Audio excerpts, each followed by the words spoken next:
Hi, this is Elsie. Here's my final project for CS252. So for this project, I did a final exam calculator, which is pretty straightforward, I think, but it's very practical, especially toward the end of the semester. So I used MIPS for this project, and also one new thing about this project was I used like floating point numbers.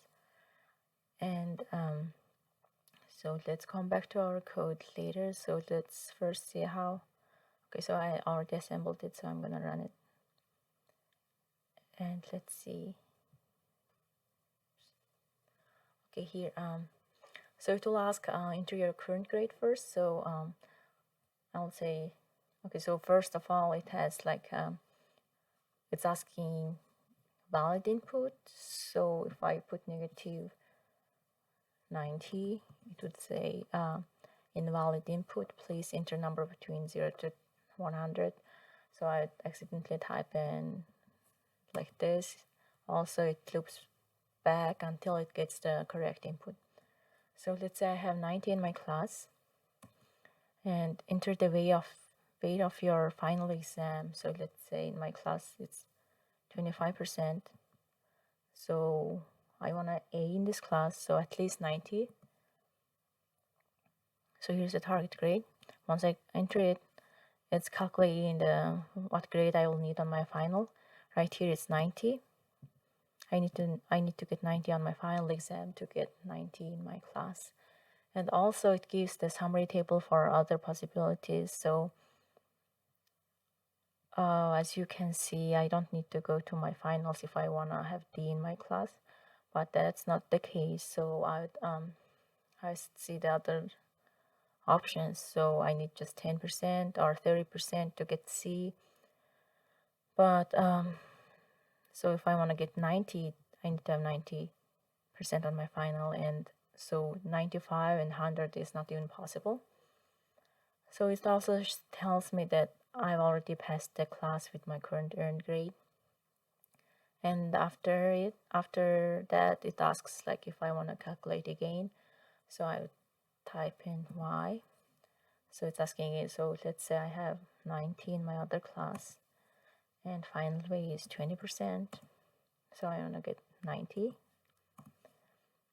So in this class, I need to get 130 to get A. That's not possible. So let's look at the other options. So the highest I can get is B.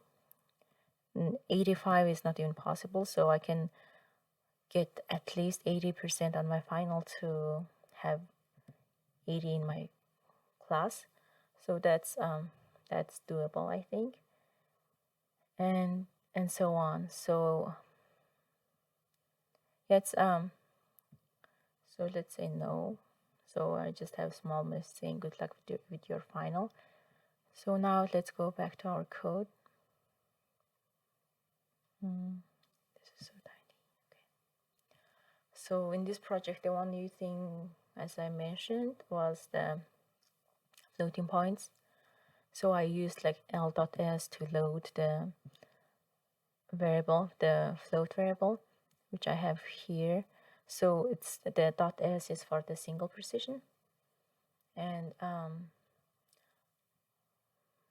also for each like arithmetic instructions, I had used that .s, and for comparing two floating numbers, I used that s.lt.s. So S stands for, I think, I hope it's for the coprocessor, because like here LW, it's like load word from C1. C1 is talking about this coprocessor 1, which has all the F registers. Yeah, for this project, I mostly used the F registers. And this here, right here, it's comparing two numbers. And if it's F2 is less than F1, it's gonna raise a flag, which is which we can check right here with this BC1T. And I'm using 3 loops to get the valid input for 3 inputs. And also I have this one loop for my table. So for table, I'm having this I and then the F9. F9 is the when it starts it's 60, and then after each iteration it's incremented by 5.